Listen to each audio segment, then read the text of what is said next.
આજે આપણે દેડકાનું ઉત્સર્જન તંત્ર વિશે વાત કરીએ. તો ઉત્સર્જન તંત્ર, દેડકાનું જે ઉત્સર્જન તંત્ર છે તો એ ઉત્સર્જન તંત્ર શું કરશે કે શરીરમાંથી નાઇટ્રોજનયુક્ત, બરાબર છે, કે શરીરમાંથી નાઇટ્રોજનયુક્ત જે નકામા દ્રવ્ય છે જુદા જુદા સજીવની અંદર ઉત્પન્ન થતા જે ઉત્સર્ગિત દ્રવ્ય છે એ કેવું હશે, જુદું જુદું હશે, બરાબર છે. કોઈ સજીવ એમોનિયા સ્વરૂપે નકામા દ્રવ્યનો ત્યાગ કરતું હશે, કોઈ યુરિક એસિડ સ્વરૂપે નકામા દ્રવ્યનો ત્યાગ કરતું હશે, કોઈ યુરિયા સ્વરૂપે નકામા દ્રવ્યનો ત્યાગ કરતું હશે, બરાબર છે. તો દેડકાની અંદર જે નકામું જે દ્રવ્ય જે ઉત્પન્ન થાય છે એ નાઇટ્રોજનયુક્ત નકામું દ્રવ્ય, બરાબર. એટલે કે આપણે યુરિયા હશે, એમોનિયા હશે, યુરિક એસિડ હશે, આ બધા નાઇટ્રોજનયુક્ત આપણે એવું કહીએ તો ચાલે કે નકામા દ્રવ્યો, કે આ ઉત્સર્જન તંત્ર એ નાઇટ્રોજનયુક્ત નકામા દ્રવ્યોનો શું કરશે, શરીરમાંથી નિકાલ કરશે અથવા તો ત્યાગ કરશે, બરાબર છે. તો દેડકાની અંદર ઉત્સર્જન તંત્ર તરીકે શું આવેલું હોય તો યાદ રાખજો કે ઉત્સર્જન તંત્ર તરીકે એક જોડ મૂત્રપિંડ આવેલું હોય, બરાબર છે. એક જોડ મૂત્રપિંડ આવેલું હોય. મૂત્રપિંડમાંથી નીકળતી મૂત્રવાહિની, મૂત્રપિંડમાંથી નીકળતી મૂત્રવાહિની, આ મૂત્રવાહિની જેની અંદર ઓપન થશે જેને કહેવાશે ઔષાણી, અને આ ઔષાણી સાથે જોડાયેલી રચના એટલે કોણ હશે, મૂત્રાશય, બરાબર છે. તો તમારે આ યાદ રાખવાનું રહેશે. એક્ઝામમાં પૂછી શકાય કે દેડકાના ઉત્સર્જન તંત્રમાં નીચેનામાંથી કયા ભાગનો સમાવેશ થાય છે, કયા ભાગનો સમાવેશ થતો નથી. તો આવી કન્ડિશનની અંદર તમને ખબર હોવું જોઈએ કે એક જોડ મૂત્રપિંડ હશે, એક જોડ મૂત્રપિંડમાંથી નીકળતી એક જોડ જ મૂત્રવાહિની એટલે કે બે મૂત્રવાહિની, પરંતુ ઔષાણી અને મૂત્રાશયની સંખ્યા કેટલી હશે, એક જ હશે, બરાબર છે. હવે જો આપણે દેડકાની અંદર આવેલી જો મૂત્રપિંડ એટલે કે જેને આપણે કિડની બોલીએ છીએ, મૂત્રપિંડ એટલે કે જેને આપણે કિડની જોઈએ છે, તો તેના લક્ષણોની વાત કરીએ. તો જે કિડનીના જે લક્ષણો છે તો પહેલાં તો આપણે એવું કહીએ તો ચાલે કે ડાર્ક રેડિશ કલર, એટલે આપણે એવું બોલી શકાય કે ઘડ રાતા રંગની, એટલે કે આપણને ડાર્ક, આપણે કહીએ ને કે એકદમ ડાર્ક હશે, રેડિશ કલરમાં હશે, બરાબર છે. બીજું કે તેનો જે આકાર છે એ વાલના દાણા જેવો આકાર છે, એટલે કે વાલ આકારનું એનું સ્ટ્રક્ચર છે, બરાબર છે. હવે દેડકાની અંદર આપણે કહેવાય કે શરીરની અંદર જે ગૃહા આવેલી છે, ખાલી જગ્યા, બરાબર. જસ્ટ એક્ઝામ્પલ, આવી રીતે જો દેડકો હોય, બરાબર, આવી રીતે દેડકો હોય તો આપણે માની લઈએ કે શરીરની અંદર આ શું છે, દેહગૃહા, એટલે કે શરીરમાં આવેલી જગ્યા, અને આપણે કહીશું દેહગૃહ, બરાબર છે. તો દેહગૃહની પાછળની બાજુ એટલે કે અહીંયા, બરાબર, અને વચ્ચેથી અહીંયા જે કરોડસ્તંભ પાસ થશે ને, કરોડરજ્જુ, વચ્ચેની અંદર શું પાસ થશે, કરોડસ્તંભ, એટલે કે આપણે કહીએ ને ક્યાંથી કરોડરજ્જુ ડેવલપ થયેલા હોય તો કરોડરજ્જુની બંને બાજુ આવેલી હશે આવી રીતે,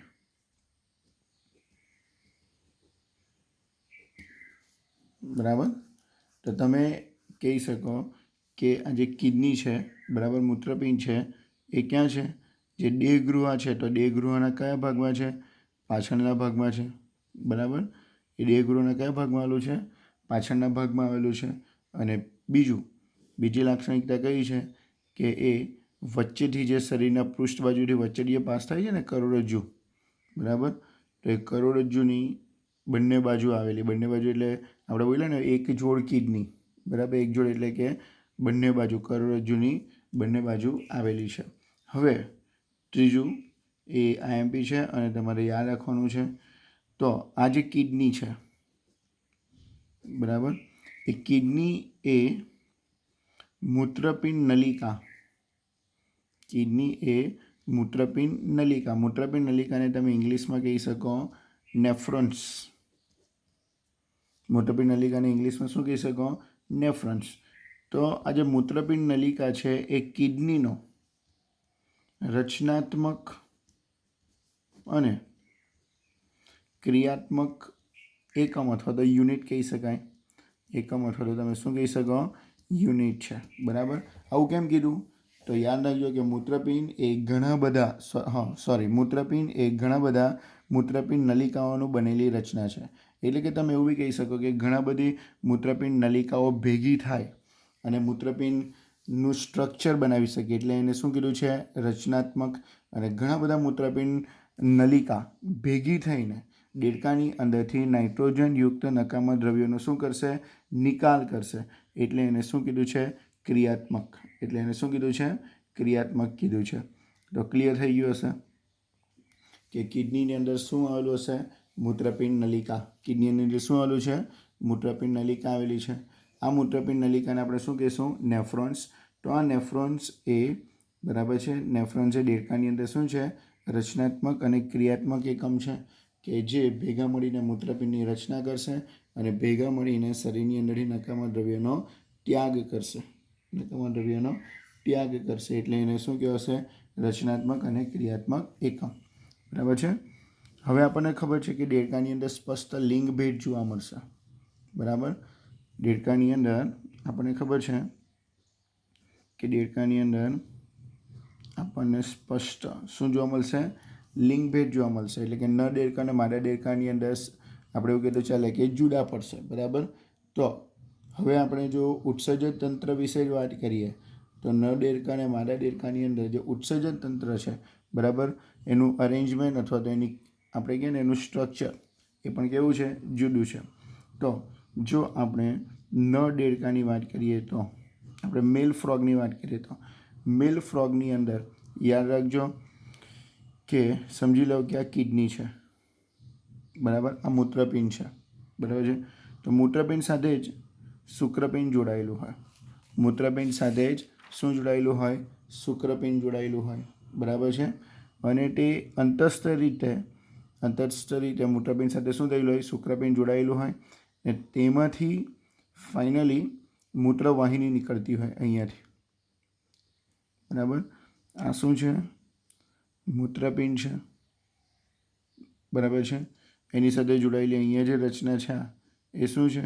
શુક્રપિંડ છે કે જે શુક્રકોષ ઉત્પન્ન કરશે. બરાબર છે. અને આને કહેવાશે આપણે બોલીશું મૂત્રવાહિની. અને આપણે શું બોલીશું?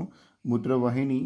પણ યાદ રાખજો કે આને આપણે મૂત્રવાહિની નહીં બોલાશે, પણ તમે બોલી શકો મૂત્રજનન વાહિની. અને તમે શું કહી શકાય? મૂત્રજનન વાહિની. કેમ મૂત્રજનન વાહિની કહેવાશે? કેમ કે અહીંયાથી જ નકામા દ્રવ્ય એટલે કે નાઇટ્રોજનયુક્ત નકામા દ્રવ્યોનો ત્યાગ બી થશે ને અહીંયાથી જ શુક્રપિંડ દ્વારા ઉત્પન્ન થયેલા જે શુક્રકોષો છે, બરાબર, એનો બી અહીંયાથી ત્યાગ અથવા તો વહન થશે એમ કહી શકાશે. એટલે અહીંયાથી જે આ ઉત્પન્ન થતી જે રચના છે શુક્રપિંડ સાથે અને મૂત્રપિંડમાં સાથે જોડાયેલી જે રચના છે એને તમે શું કહી શકો? મૂત્રજનન વાહિની. બરાબર. અને આ જે કોમન જે ટ્યુબ છે તે અગાડી જઈને કોની અંદર ઓપન થશે? ઔષાણીમાં ઓપન થશે. આ કોમન જે ટ્યુબ છે એ અગાડી જઈને કોની અંદર ઓપન થશે? ઔષાણીમાં ઓપન થશે. એટલે જો આને જરાક કે નર દેડકાનું સ્ટ્રક્ચર જોઈએ તો જસ્ટ એક્ઝામ્પલ સમજી લેવું કે આ મૂત્રપિંડ છે, બરાબર છે. આ મૂત્રપિંડ સાથે શું જોડાયેલું છે? શુક્રપિંડ જોડાયેલું છે. બરાબર. આ શુક્રપિંડ છે, આ મૂત્રપિંડ છે.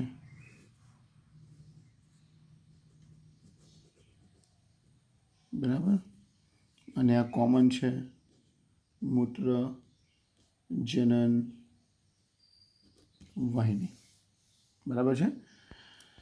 હવે મૂત્રપિંડ એ નકામા દ્રવ્યનો ત્યાગ કરશે, એ પણ અહીંયાથી વહન પામશે. શુક્રપિંડમાંથી ઉત્પન્ન થયેલા શુક્રકોષો બી અહીંયાથી વહન પામશે. અને ફાઇનલી એ કોની અંદર ઓપન થશે? ઔષાણીમાં ઓપન થશે. અને અહીંયા આવેલી રચના એને કહેવાશે ઔષાણી દ્વાર. તો ઔષાણી દ્વાર દ્વારા એ બહાર નીકળશે. બરાબર. આનો મતલબ એ થયો કે શુક્રકોષોનો ત્યાગ કરવા માટે અને નકામા દ્રવ્યોના ત્યાગ કરવા માટે કોઈ અલગ રચના આવેલી નથી. બરાબર છે. કોઈ અલગ રચના આવેલી નથી. આ મૂત્રજનન વાહિની જે કોમન રચના છે તે જ ડાયરેક્ટ કોની અંદર ઓપન થશે? ઔષાણીમાં ખુલી જશે. બરાબર છે. તો નર દેડકાની અંદર આવા પ્રકારની સિસ્ટમ જોવા મળશે. જ્યારે જો આપણે માદા દેડકાની વાત કરીએ તો માદા દેડકાની અંદર નકામા દ્રવ્યનો ત્યાગ કરવા માટે, બરાબર છે, નાઇટ્રોજનયુક્ત નકામા દ્રવ્યનો ત્યાગ કરવા માટે શું આવેલું છે? મૂત્રવાહિની આવેલી છે. તે જ રીતે અંડકોષોનો ત્યાગ કરવા માટે શું આવેલું? અંડવાહિની આવેલી. બરાબર છે। તો નકામા દ્રવ્યનો ત્યાગ કરવા માટે મૂત્રવાહિની અને અંડકોષોનો ત્યાગ કરવા માટે શું છે? અંડવાહિની। અને યાદ રાખજો કે આ બંને રચના કેવી છે? અલગ અલગ। અહીંયા કેમ આ બંને રચના એક કોમન હતી? તો માદા દેડકાની અંદર મૂત્રવાહિની અલગ હશે અને અંડવાહિની શું હશે? અલગ હશે। આ બંને અલગ રચના બરાબર અવસારણીમાં ખુલશે। આ બંને અલગ રચના ક્યાં ખુલે? અવસારણીમાં ખુલશે બરાબર। અહીંયા જે મૂત્રવાહિની છે એને આપણે મૂત્રજનન વાહિની કહી શકવાના નથી। કેમ કહી શકવાના નથી? એ ક્લિયર થઈ ગયું હશે।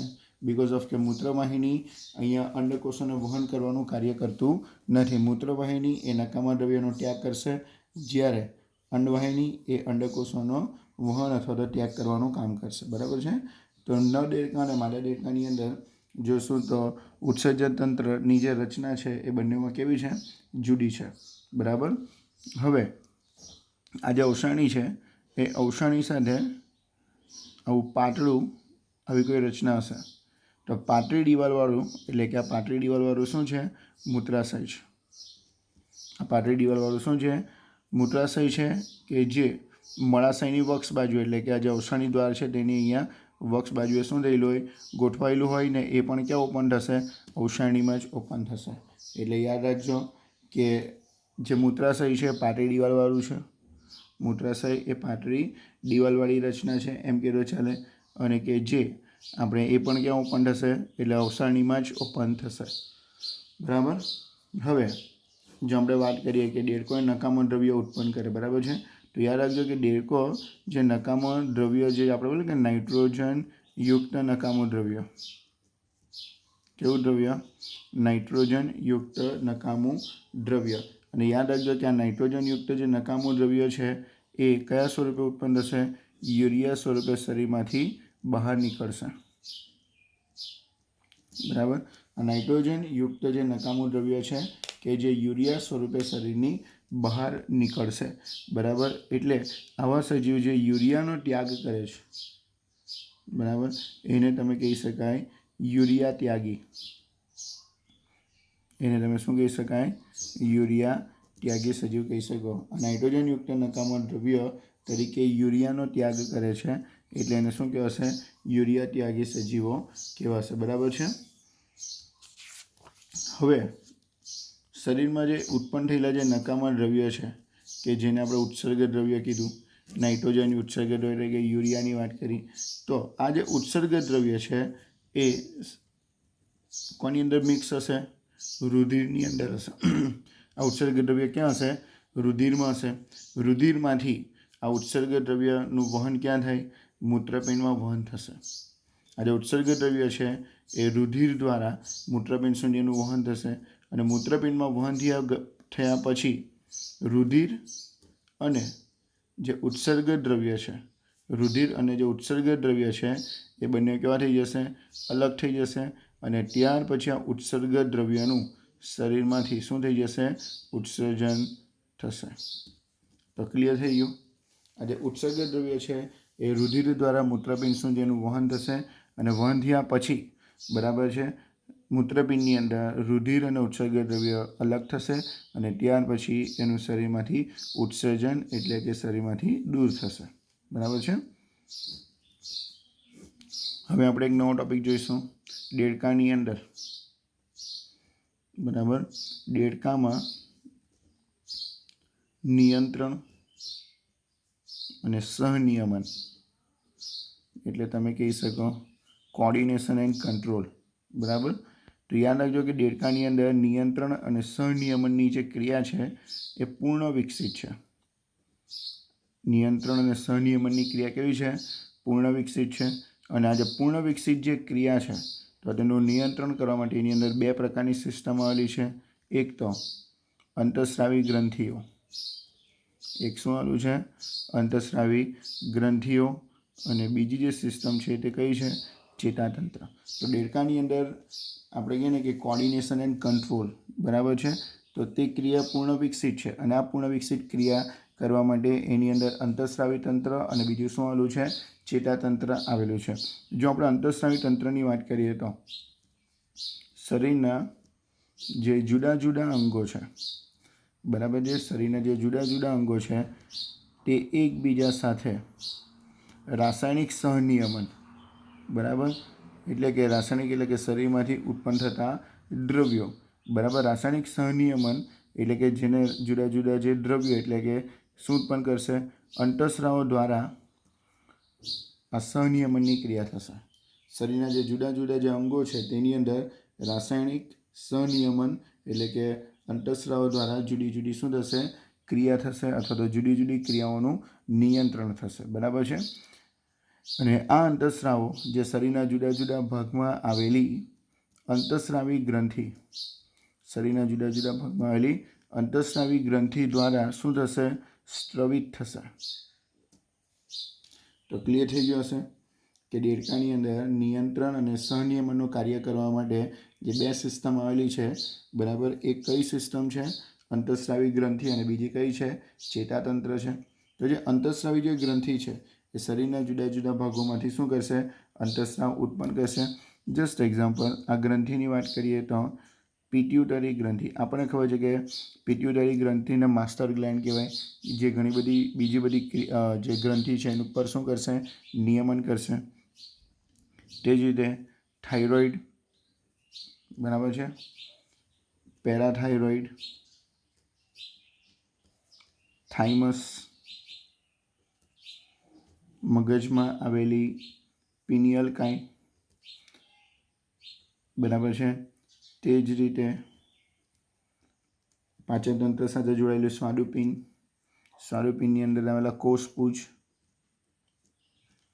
પછી મૂત્રપિંડની સાથે આવેલી ગ્રંથિ એડ્રિનલ, અને પ્રજનન તંત્ર સાથે સંકળાયેલી ગ્રંથિ જનનપિંડ. બરાબર છે. તો યાદ રાખજો કે દેડકાની અંદર આ જુદા જુદા ભાગોમાં આવેલી જુદી જુદી અંતઃસ્રાવી ગ્રંથિઓ જુદા જુદા પ્રકારનો શું કરશે, અંતઃસ્રાવ ઉત્પન્ન કરશે. અને આ અંતઃસ્રાવ દ્વારા આપણા શરીરની અંદર રાસાયણિક સહનિયમનની ક્રિયા થશે. બરાબર છે. હવે જો આપણે ચેતાતંત્રની વાત કરીએ તો દેડકાનું જે નર્વસ સિસ્ટમ છે, એટલે કે જો આપણે દેડકાના ચેતાતંત્રની વાત કરીએ તો દેડકાની અંદર જે મધ્યવર્તી એટલે કે તમે એવું કહી શકાય કે મધ્યસ્થી ચેતાતંત્ર, બરાબર, કે જેની અંદર કોનો સમાવેશ થાય, દેડકાનું જે મધ્યસ્થી ચેતાતંત્ર છે તો તેની અંદર આપણને ખબર છે કે મગજ, બરાબર, અને મગજમાંથી નીકળેલી કરોડરજ્જુ. તો દેડકાના જે ચેતાતંત્ર છે તો યાદ રાખજો કે ચેતાતંત્રના મુખ્ય બે ભાગ, એક છે મગજ અને મગજમાંથી નીકળેલી કરોડરજ્જુ. બરાબર છે. આ મધ્યસ્થ ચેતાતંત્રની વાત કરી, મધ્યસ્થ એટલે કે જે મુખ્ય ચેતાતંત્રની વાત કરી. જસ્ટ એક્ઝામ્પલ સમજો કે આ મગજ છે અને આ મગજ સાથે જોડાયેલું કરોડરજ્જુ. તો શરીરનું જે આ ભાગ છે મગજ અને કરોડરજ્જુ, એને આપણે શું કહીશું, મધ્યસ્થી ચેતાતંત્ર કહીશું. જ્યારે તેમાંથી નીકળતી ચેતાઓ, મગજમાંથી નીકળતી મસ્તિષ્ક ચેતા અને કરોડરજ્જુમાંથી નીકળતી કરોડરજ્જુ ચેતા, કરોડરજ્જુમાંથી નીકળતી આ જે કરોડરજ્જુ ચેતા છે તો તે જે બીજું જે તંત્ર છે, એટલે કે ચેતાતંત્રના બે ભાગ પડે, એક મધ્યસ્થી તંત્ર અને બીજું પરિઘવર્તી ચેતાતંત્ર. તો જે મધ્યવર્તી જે ચેતાતંત્ર છે તેમાં મગજ અને કરોડરજ્જુનો સમાવેશ થાય, જ્યારે પરિઘવર્તી જે ચેતાતંત્ર છે, હવે બીજું ચેતાતંત્ર એટલે તમે કહી શકો પરિઘવર્તી ચેતાતંત્ર, બરાબર, બીજું કયું છે, પરિઘવર્તી ચેતાતંત્ર. પરિઘવર્તી ચેતાતંત્ર એટલે મધ્યસ્થ ચેતાતંત્રમાંથી નીકળતી ચેતાઓનો સમાવેશ ક્યાં થાય, પરિઘવર્તી ચેતાતંત્રમાં થાય. આ પરિઘવર્તી ચેતાતંત્રમાં આપણે હમણાં જ કીધું કે મગજમાંથી જે ચેતાઓ નીકળશે એને આપણે શું કહીશું, મસ્તિષ્ક ચેતા, બરાબર, અને કરોડરજ્જુમાંથી જે ચેતા નીકળે એને આપણે શું કહીશું, કરોડરજ્જુ ચેતા, એને આપણે શું કહીશું, કરોડરજ્જુ ચેતા. ક્લિયર થઈ ગયું હશે, બરાબર છે. તો ચેતાતંત્રના આપણે કીધું બે ભાગ પડે, એક મધ્યસ્થી ચેતાતંત્ર કે જેમાં મગજ અને કરોડરજ્જુનો સમાવેશ થાય અને તેમાંથી જે નીકળતી જે ચેતા છે તેને પરિઘવર્તી ચેતા કહેવાશે. એટલે મગજમાંથી નીકળતી મસ્તિષ્ક ચેતા અને કરોડરજ્જુમાંથી નીકળતી કરોડરજ્જુ ચેતાનો સમાવેશ થશે. દેડકાની અંદર આપણે કહીએ ને કે જે સ્વયંવર્તી ચેતા છે, દેડકાની અંદર જે સ્વયંવર્તી ચેતાતંત્ર છે કે જે પોતાની રીતે કાર્ય કરશે, તો તેમાં બે પ્રકારની ચેતાઓનો સમાવેશ થાય, અનુકંપી અને બીજું છે પરાનુકંપી. અનુકંપી એ ક્રિયાને ઝડપી બનાવશે, પરાનુકંપી એ ક્રિયાને શું કરશે? સ્લો કરશે. અને એક ઝડપી બનાવશે અને એક સ્લો કરશે, તેના બેલેન્સ સ્વરૂપે આપણા શરીરની અંદર, બરાબર છે, તેના બેલેન્સ સ્વરૂપે આપણી અંદર જે પણ ક્રિયા, જસ્ટ એક્ઝામ્પલ હૃદય, તો હૃદયમાં જે અનુકંપી ચેતા છે એના ધબકારા વધારશે, જ્યારે પરાનુકંપી છે એના ધબકારા શું કરશે? ઓછા કરશે. તો આ બંનેની જે પ્રતિક્રિયા છે તેના લીધે શું થશે? જે અંગ છે, બરાબર, તેની જે ક્રિયા છે તેનું શું થશે? બેલેન્સ થશે. હવે અહીંયા આપણી પાસે એક MCQ છે કે જે મસ્તિષ્ક ચેતા છે, તો મગજમાંથી એટલું યાદ રાખજો કે 10 જોડ, આ યાદ રાખજો, મગજમાંથી 10 જોડ મસ્તિષ્ક ચેતાઓ ઉત્પન્ન થશે. મગજમાંથી 10 જોડ મસ્તિષ્ક ચેતા ઉત્પન્ન થશે, બરાબર છે. નેક્સ્ટ લેક્ચરની અંદર આપણે મગજનું થોડું સ્ટ્રક્ચર જોવાનું છે. આપણી બુકની અંદર એના નામ આપી દીધા છે, બટ આપણી જે જૂની જે બુક હતી તેની અંદર એનું સ્ટ્રક્ચર પણ ડ્રો કરેલું હતું. તો આપણને એનું સ્ટ્રક્ચર કામ નથી, પરંતુ આપણે એને સ્ટ્રક્ચર સાથે નેક્સ્ટ લેક્ચરની અંદર મગજના જે ભાગો છે, મસ્તિષ્ક, અગ્ર મગજ, મધ્ય મગજ, પશ્વ મગજ, તો તે આપણે જોઈશું.